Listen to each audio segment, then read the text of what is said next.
classified just as well, I think.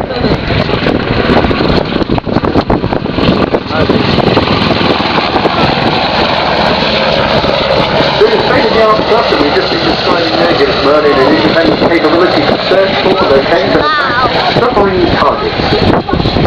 It's then quite a prominent and unique amongst the anti-submarine warfare helicopters. This is a big beast to be putting on the back of a rolling, diving flight deck, I can assure you, in the grey Atlantic Ocean. Not at all a pleasurable experience.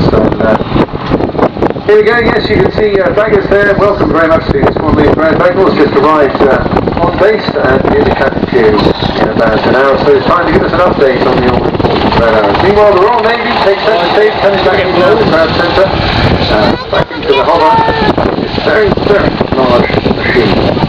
Made its operational debut during operations in the Northern Gulf and Southern Iraq during 2003. But it's planned to stay in service for a very long time, probably quite up till about 2030.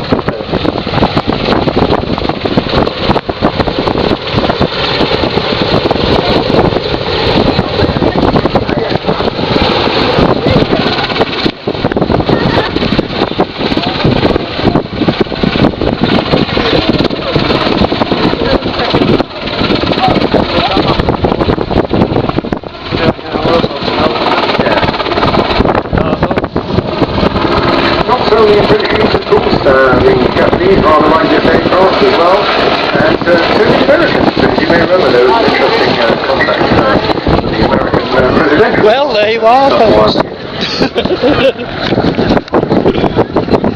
There's a lot of interesting stuff coming out of the Augusta Westland